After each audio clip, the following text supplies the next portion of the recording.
Assalamualaikum warahmatullahi wabarakatuh. Perkenalkan, nama saya Adelia Dwi Udasuti dengan nomor NPM 2212020105 dari 3B Akuntansi. Ingin memaparkan materi mengenai strategi peningkatan daya saing PT Indomaret melalui analisis manajemen strategi dan SWOT. Yang pertama, ada permasalahan. Persaingan retail modern di Indonesia ini semakin intensif, terutama dari e-commerce seperti Shopee dan Tokopedia. Menurut data BPS 2023 menunjukkan sektor perdagangan menyumbang lebih dari 13% PDB di Indonesia. Dalam satu dekade terakhir, industri retail di Indonesia ini berkembang secara pesat. Menurut Badan Pusat Statistik atau BPS 2023, sektor perdagangan besar dan eceran menyumbang lebih dari 33% terhadap produk domestik bruto atau PDB. Namun perkembangan ini juga dibarengi dengan munculnya tantangan besar, terutama akibat disrupsi digital dan e-commerce. Indomaret sebagai pemain dominan dengan lebih dari 20.000 gerai hingga tahun 2024 kini tertekan oleh perubahan preferensi konsumen yang lebih suka belanja secara online. Generasi milenial dan Gen Z semakin segmen pasar terbesar, lebih dari kemudahan, kecepatan, dan fleksibilitas dalam belanja, sesuatu yang sangat difasilitasi oleh e-commerce seperti Shopee, Tokopedia, GrabMart, dan GoMart. Lalu, masalah Indomaret menghadapi keterbatasan ruang gerai, tingginya biaya operasional, dan digitalisasi yang belum merata. Seperti misalnya ini keterbatasan ruang fisik gerai. Gerai di Indomaret ini memiliki luas yang terbatas, seperti sehingga menyulitkan untuk memudahkan layanan baru seperti pick up counter, kasir otomatis, atau perluasan varian produk. Lalu, ini tuh menjadi kendala untuk bersaing dengan toko online yang tidak memerlukan ruang fisik. Lalu, permasalahan yang kedua, biaya operasional tinggi. Seperti biaya listrik, sewa, logistik, dan gaji karyawan tetap menjadi beban besar yang sulit ditekan ketika harga harus tetap kompetitif melawan toko online yang lebih efisien secara biaya. Kemudian, permasalahan yang ketiga, digitalisasi belum merata. Walaupun Indomaret ini belum sudah memiliki sistem digital seperti pelayanan QRIS dan aplikasi My Indomaret, penerapannya pun belum konsisten di seluruh Indonesia, terutama di daerah terpencil. Lalu, ketimpangan ini membuat pengalaman belanja tidak seragam dan menurunkan loyalitas konsumen. Kemudian, masalah yang keempat, penurunan margin keuntungan. Karena harus bersaing dengan e-commerce dan toko kelontong digital, margin Indomaret itu semakin tertekan. Dan konsumen sekarang menuntut harga murah plus pelayanan yang cepat, yang sulit dipenuhi dengan model operasional konvensional. Selanjutnya, riset sebelumnya menunjukkan pentingnya strategi O2O dan digitalisasi dalam mempertahankan daya saing. Seperti menurut Prasetyo dan Arifin 2021 menyatakan bahwa perusahaan retail yang menerapkan strategi O2O atau online to offline berhasil mempertahankan loyalitas pelanggan dan efisiensi. Sayangnya, Indomaret belum sepenuhnya menerapkan O2O atau online dan offline secara efektif. Lalu, menurut Lestari, fokus pada retail kecil menengah yang berhasil bersaingi antara toko fisik dan digital. Namun, belum banyak studi yang menyentuh tantangan perusahaan besar seperti Indomaret dalam hal skalabilitas digital dan keragaman geografis. Kemudian menurut Rahmawati menggarisbawahi bahwa masyarakat kini lebih menyukai belanja instan via aplikasi. Ini menunjukkan urgensi bagi Indomaret untuk segera menyempurnakan digitalisasi dan logistik last mile delivery. Selanjutnya solusi. Yang pertama, strategi agresif yang berbasis digitalisasi berbasis O2O atau online to offline, inovasi layanan modern. Definisi O2O yaitu model bisnis yang menggabungkan pengalaman berbelanja online dan offline secara terpadu, seperti misalnya pelanggan memesan lewat aplikasi dan mengambil produk di toko, atau belanja di toko dengan dukungan digital seperti scan barcode, bayar pakai QRIS, dan dapat poin loyalty digital. Lalu kenapa ini dibutuhkan Indomaret? Yang pertama, konsumen sudah terbiasa dengan belanja cepat dan praktis seperti di Shopee atau Tokopedia. Kemudian yang kedua, Indomaret punya lebih dari 20.000 gerai atau modal besar untuk jadi pusat logistik pick up atau delivery. Kemudian yang ketiga, model ini memungkinkan toko fisik tetap relevan di era digital. Lalu apa implementasi yang relevan? Yaitu yang pertama, aplikasi My Indomaret diperluas fitur seperti pemesanan online, loyalty point, dan notifikasi promo. Kemudian yang kedua, kerjasama dengan layanan kurir seperti Gojek, Grab, atau kurir internal. Kemudian yang ketiga, sistem belanja hybrid seperti pemesanan online, ambil di toko atau klik dan collect, atau drive-thru minimarket. Kemudian yang kedua, turnaround atau pembenahan sistem internal dan peningkatan sumber daya manusia. Yang pertama, sumber daya manusia. Pelatihan pelayanan pelanggan yang merata antar cabang atau penilaian kinerja berbasis KPI digital, kayak misalnya waktu melayani atau rating pelanggan. Lalu, program loyalitas dan intensif karyawan. Lalu yang kedua, sistem operasional internal. Itu bisa meliputi modernisasi sistem supply chain atau pelacakan stok otomatis, prediksi permintaan. Lalu, bisa jadi sistem audit layanan digital berbasis laporan pelanggan dan CRM atau Customer Relationship Management untuk personalisasi promo dan feedback loop. Lalu ini tuh kenapa penting? Yang pertama, banyak gerai di daerah belum punya standar pelayanan yang sama. Lalu yang kedua, digitalisasi tidak akan berjalan baik tanpa sumber daya manusia yang siap. Kemudian yang ketiga, sistem internal yang lebih lambat, efisiensi, dan fleksibilitas operasional. Lalu, apa kesimpulan dari solusi utama ini? Yaitu, solusi ini tidak hanya menyentuh teknologi, melainkan membangun ulang cara kerja dan mentalitas perusahaan dari dalam. Dengan strategi O2O, inovasi layanan, dan turnaround SDM internal, Indomaret bisa menjawab tantangan e-commerce, meningkatkan kepuasan dan loyalitas pelanggan, dan memperkuat daya saing jangka panjang. Mengapa alasan solusi ini digunakan?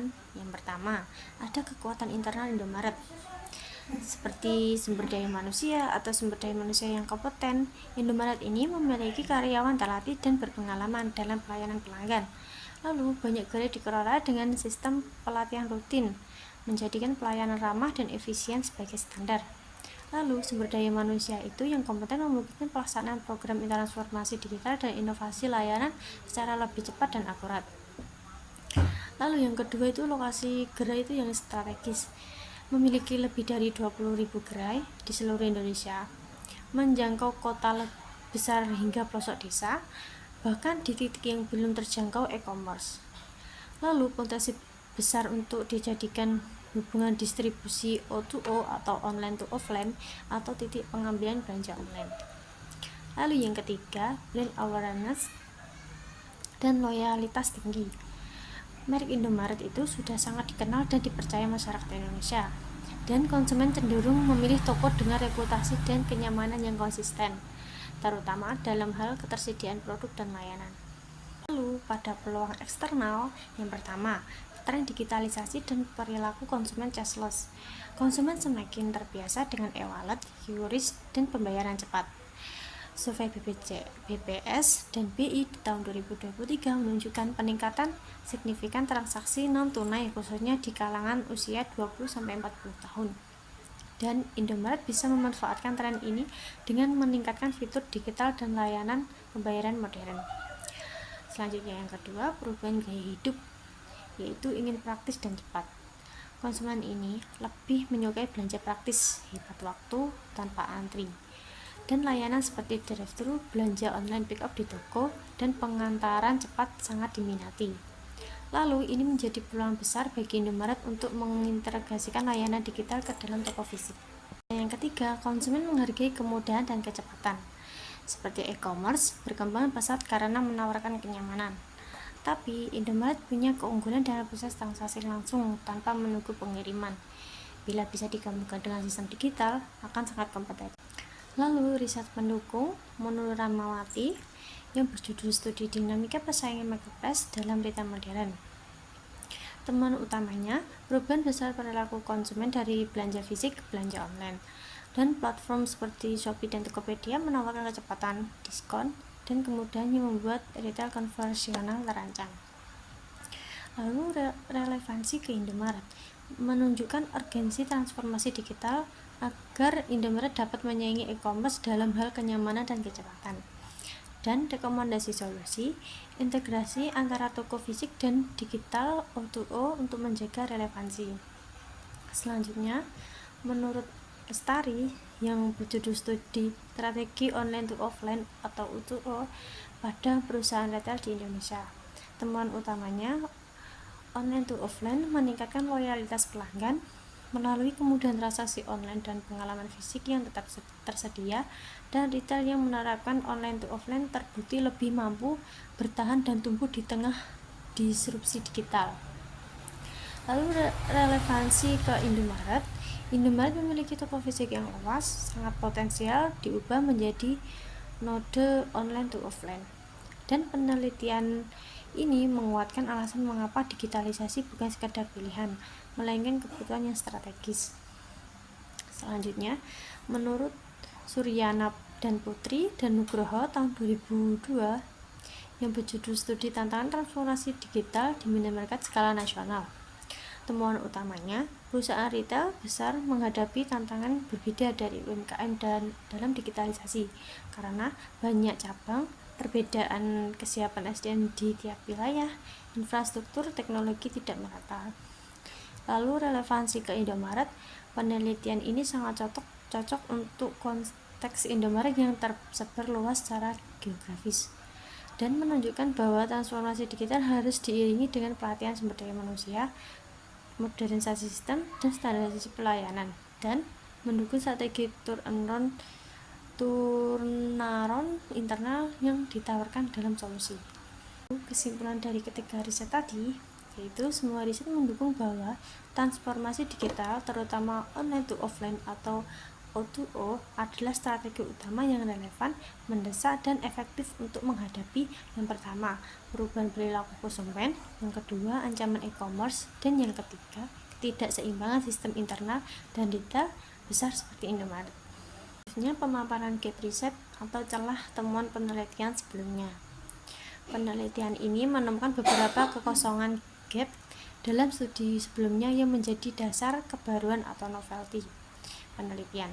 Berikut adalah 6 gap utama dibandingkan dengan riset terdahulu. Yang pertama, peneliti Prasetyo dan Arifin, fokus riset digitalisasi dan O2O, unit analisis riset skala kecil menengah, metode kualitatif. Lalu gap yang ditemukan belum membahas penerapan O2O secara penuh di perusahaan besar seperti Indomaret. Lalu yang kedua, peneliti Lestari, fokus riset integrasi toko digital fisik, unit analisis toko waralaba, metode studi kasus. Gap yang ditemukan belum mencakup tantangan skalabilitas nasional dan distribusi besar. Lalu yang ketiga, Ramawati, fokus riset persaingan e-commerce, unit analisa marketplace versus UMKM. Metode kualitatif, gap yang ditemukan fokus pada marketplace, belum fokus pada strategi retail fisik. Lalu yang keempat, menurut Suryana et al., fokus risetnya tantangan digitalisasi, unit analisis minimarket nasional, metode kuantitatif. Gap yang ditemukan belum mengembangkan strategi lengkap berbasis SWOT dan EVAS. Lalu menurut David, fokus riset teori strategi, unit analisis model SWOT, metode konseptual. Gap yang ditemukan tidak aplikatif ke perusahaan spesifik di Indonesia. Lalu yang terakhir, peneliti Kurniawan dan Wijaya, fokus riset pelaku digital konsumen, unit analisis konsumen retail online. Lalu metode yang digunakan survei, dan gap yang ditemukan itu tidak menghubungkan perubahan perilaku konsumen dengan strategi manajemen retail fisik. Lalu kebaruan dari penelitian ini, yaitu penelitian ini menghadirkan kebaruan signifikan, yaitu yang pertama menggabungkan analisis SWOT dengan IVAS dan EVAS secara kuantitatif. Yang kedua, diterapkan pada perusahaan retail nasional skala besar dengan ribuan gerai. Kemudian yang ketiga, fokus pada strategi transformasi digital berbasis kekuatan internal dan peluang eksternal. Kemudian yang terakhir, keempat, penyediaan rekomendasi strategi detail SO, WO, ST, dan WT berdasarkan data lapangan dan pemetaan SWOT kuadran. Lalu tujuan penelitian ini adalah yang pertama mengidentifikasi faktor-faktor internal atau kekuatan dan kelemahan serta faktor eksternal peluang dan ancaman yang mempengaruhi daya saing PT Indomaret. Lalu yang kedua menyusun strategi manajemen berbasis SWOT untuk meningkatkan daya saing Indomaret dalam menghadapi tekanan dari e-commerce dan perubahan perilaku konsumen. Kemudian yang ketiga merumuskan arah strategis berbasis data IFAS dan EVAS dan analisis SWOT kuadran agar Indomaret dapat bertahan dan tumbuh di tengah transformasi digital industri retail yang modern. Kemudian selanjutnya metode penelitian. PT Indomaret Koprisma Tama atau Indomaret yang berada di cabang Kaliboto, Desa Tarokan, Kabupaten Kediri, Jawa Timur, dipilih karena Indomaret adalah perusahaan retail nasional terbesar di Indonesia dengan lebih dari 20.000 gerai tersebar di seluruh wilayah Indonesia. Lokasi ini dipilih untuk menggambarkan tantangan dan strategi digitalisasi dan perusahaan berskala besar yang menghadapi kompetitor online dan perubahan gaya belanja masyarakat. Lalu objek dan subjek penelitian. Untuk objek penelitian, strategi peningkatan daya saing Indomaret berdasarkan analisis faktor internal dan eksternal. Lalu untuk subjek penelitian itu ada faktor internal, infrastruktur toko, kompetensi SDM, sistem operasional, kekuatan merek dan jaringan pasokan. Lalu untuk faktor eksternal, persaingan dari e-commerce dan Alfamart, perubahan perilaku konsumen dan isu ekonomi makro, inflasi dan daya beli. Selanjutnya, metode penelitian dalam pendekatan dan teknik analisis. Pendekatan ini menggunakan kuantitatif, deskriptif, berbasis strategi. Metode analisis yang pertama SWOT analisis, yaitu identifikasi strength, weakness, opportunities, threat Indomaret. Lalu yang kedua IFAS, internal faktor analisis summary, yang memberikan bobot dan rating pada faktor internal. Seperti contohnya ini infrastruktur toko yang mempunyai rating 3,7, bobot 0,09. Lalu yang ketiga EVAS atau eksternal faktor analisis summary, yaitu evaluasi faktor peluang dan ancaman. Seperti contohnya ini tren cashless atau rating 4,3 dan bobot 0,09. Yang keempat matriks SWOT kuadran, menentukan posisi strategi kuadran 1, yaitu strategi agresif. Lalu alasan pemilihan metode ini karena SWOT plus IFAS ini memberikan hasil yang kuantitatif namun tetap strategis. Lalu menyesuaikan metode David yang cocok untuk pemetaan posisi kompetitif retail besar seperti Indomaret dan dapat merumuskan strategi sesuai realita operasional Indomaret di era digital. Selanjutnya tabel variabel dan indikator. Yang pertama strength, indikator infrastruktur toko efisien yang mendukung operasional dan kenyamanan pelanggan. Yang kedua SDM terlatih, yaitu pelayanan ramah dan cepat di toko. Selanjutnya keuangan stabil, mendukung ekspansi dan inovasi. Teknologi pendukung, mempermudah operasional toko. Indikator reputasi merek, Indomaret dikenal luas dan dipercaya. Lalu indikator hubungan pemasok, yaitu jaringan pasokan kuat dan konsisten. Selanjutnya weakness, indikator keterbatasan ruang toko, yaitu sulit menambah fitur digital dan layanan baru. Selanjutnya indikator turnover karyawan tinggi, yaitu efek terhadap konsistensi pelayanan. Yang ketiga indikator biaya operasional tinggi, yaitu beban rugi margin keuntungan. Selanjutnya indikator digitalisasi belum tersedia, yaitu belum semua toko terintegrasi secara digital. Selanjutnya indikator persepsi negatif konsumen, yaitu keluhan terhadap kualitas layanan tertentu. Selanjutnya yang terakhir indikator lemahnya kolaborasi luar negeri, yaitu kurangnya ekspansi strategis global.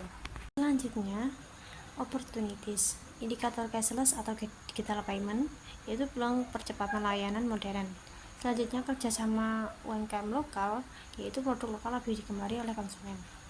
Lalu selanjutnya indikator gaya hidup praktis, yaitu potensi inovasi seperti drive-thru atau delivery. Selanjutnya indikator populasi usia produktif, yaitu pasar besar dan terus bertumbuh. Selanjutnya indikator regulasi waraba mendukung, yaitu mempermudah pembukaan gerai baru. Selanjutnya threat, indikator inflasi dan harga pokok naik, yaitu tekanan terhadap daya beli pelanggan. Kemudian yang kedua, indikator ketidakstabilan global, yaitu gangguan rantai pasok produk impor. Kemudian indikator upah dan biaya operasional naik, yaitu margin usaha semakin tertekan.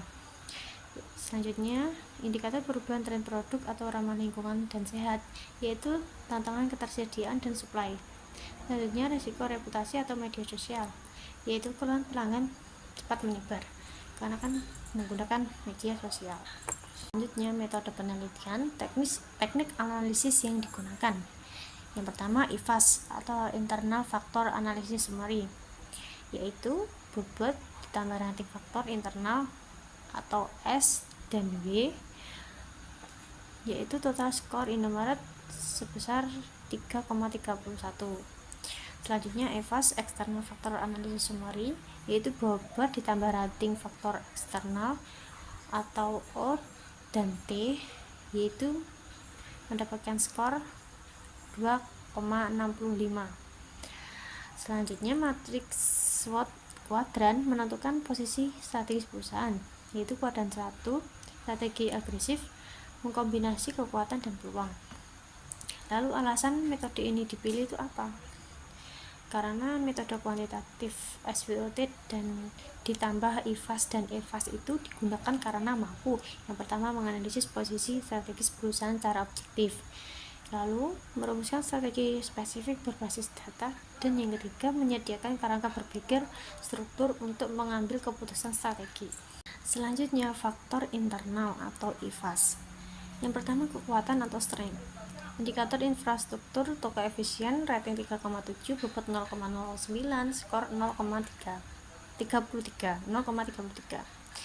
dan indikator SDM terlatih dan pelayanan baik, rating 3,8, bobot 0,09, skor 0,33, dan seterusnya. Itu menghasilkan total strength itu 1,93.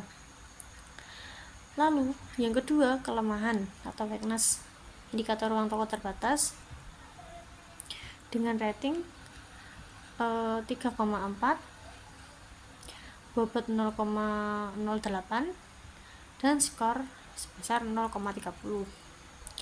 Lalu indikator turnover karyawan tinggi itu sebesar rating 3,0, bobot 0,06, dan skor 0,18, dan seterusnya. Itu menghasilkan total weakness itu sebesar 1,38.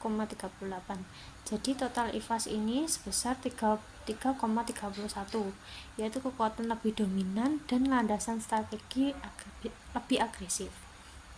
Selanjutnya, faktor eksternal EVAS. Yang pertama, peluang atau opportunities, indikatornya cashless atau dompet digital, yaitu rating 4,3, bobot 0,09, skor 0,38. Yang selanjutnya, indikator kemitraan dengan UMKM lokal, rating 3,9, bobot 0,09, skor 0,35, dan seterusnya. Itu menghasilkan total opportunity yaitu 1,90. Kemudian selanjutnya, ancaman atau threat, indikator inflasi dan kenaikan harga pokok dengan rating 3,7, bobot 0,9, skor 0,33. Selanjutnya, indikator ketidakstabilan ekonomi global, rating 3,5, bobot 0,8, skor 0,28. Dan selanjutnya itu menghasilkan total ancaman atau threat ini sebesar 1,85.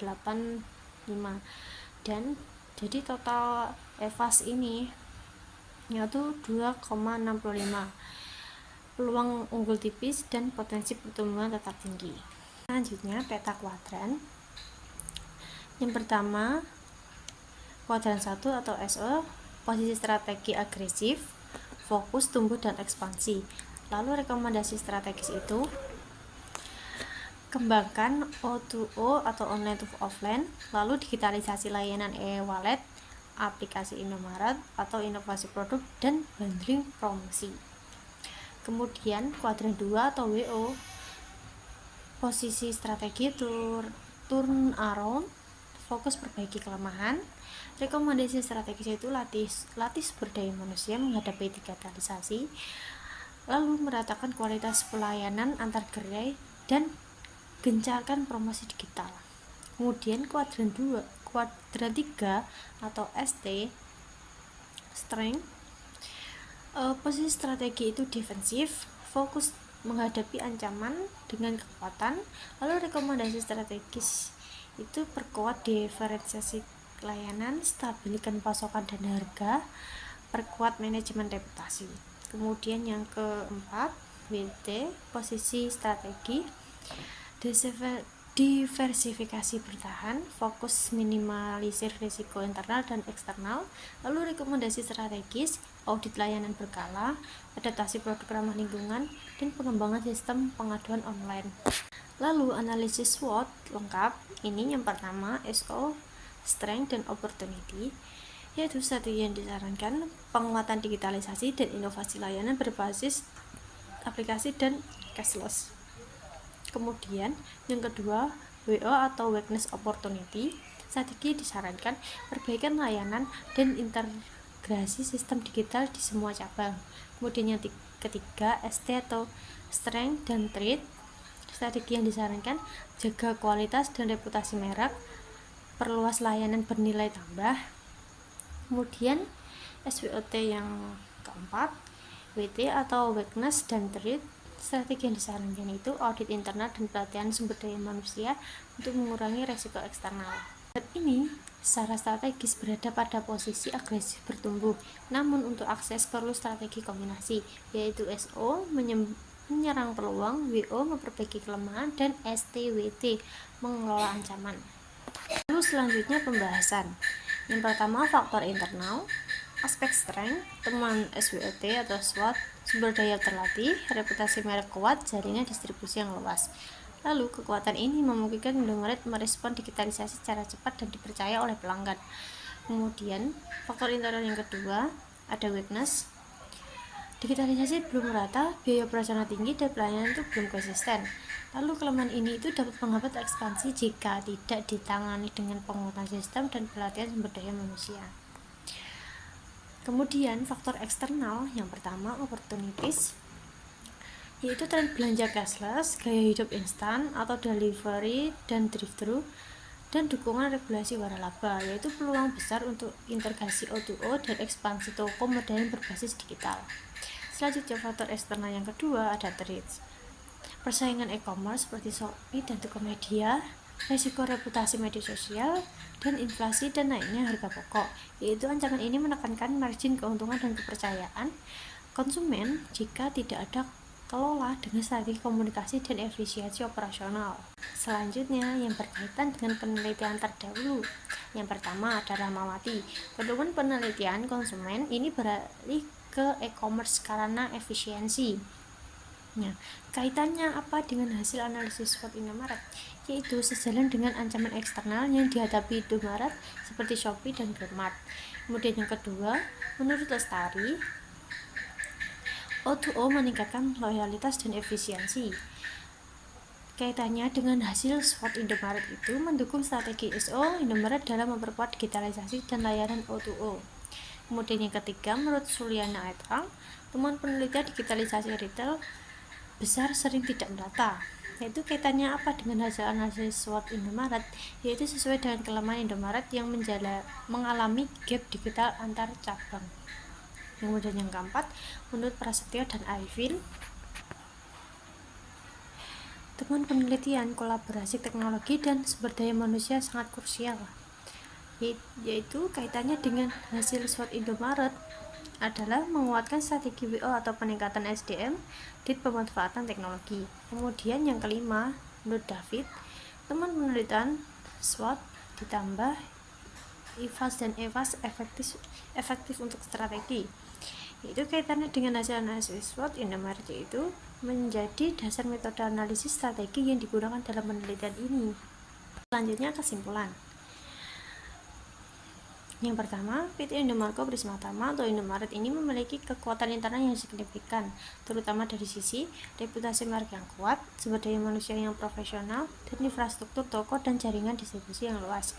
Kemudian yang kedua, dari sisi eksternal, Indomaret menghadapi peluang besar dalam tren belanja cashless dan gaya hidup praktis, kemudian kolaborasi dengan UMKM dan ekspansi digital, dan regulasi waralaba yang mendukung perluasan gerai. Kemudian yang ketiga, Namun terdapat kelemahan strength yang perlu segera ditangani. Yang pertama, keterbatasan ruang toko untuk inovasi, kemudian biaya operasional yang tinggi, dan digitalisasi yang belum merata di seluruh cabang. Kemudian yang keempat, Indomaret juga menghadapi ancaman serius seperti persaingan dari e-commerce dan minimarket digital, kenaikan harga bahan pokok dan operasional, dan resiko reputasi akibat keluhan pelanggan di media sosial. Lalu berdasarkan hasil analisis IFAS dan SWOT, Indomaret pada kuadran 1 atau strategi agresif, yaitu memanfaatkan kekuatan internal untuk mengejar peluang eksternal secara aktif dan inovatif. Selanjutnya, implikasi strategis. Yang pertama, implementasi strategi O2O atau online to offline. Mengembangkan integrasi layanan digital dan fisik seperti aplikasi pemesan barang, pembayaran digital atau melalui QRIS dan e-wallet, dan layanan drive-thru atau pick-up instan. Kemudian yang kedua, transformasi internal melalui sumber daya manusia dan teknologi, yaitu pelatihan karyawan secara merata dan intensif, standarisasi SOP pelayanan di seluruh cabang, dan modernisasi sistem operasional berbasis digital. Kemudian yang ketiga, inovasi produk dan promosi, bundling produk sembako dan kebutuhan rumah tangga, lalu kolaborasi dengan UMKM lokal untuk produk khas daerah, dan strategi promosi loyalitas berbasis poin dan cashback. Kemudian yang keempat, manajemen ancaman digital dan reputasi, yaitu merespon cepat terhadap keluhan pelanggan, strategi komunikasi digital yang penguatan citra merek, dan sistem pengawasan media sosial dan evaluasi rutin. Nah, dengan strategi agresif dan turnaround yang berbasis pada hasil analisis SWOT, Indomaret memiliki peluang besar untuk tetap menjadi pemimpin besar retail modern di Indonesia, asalkan mampu beradaptasi cepat terhadap perubahan digital dan menjaga konsistensi layanan di seluruh wilayah Indonesia. Sekian pemaparan materi dari saya. Bila ada kurang lebihnya mohon maaf. Wassalamualaikum warahmatullahi wabarakatuh.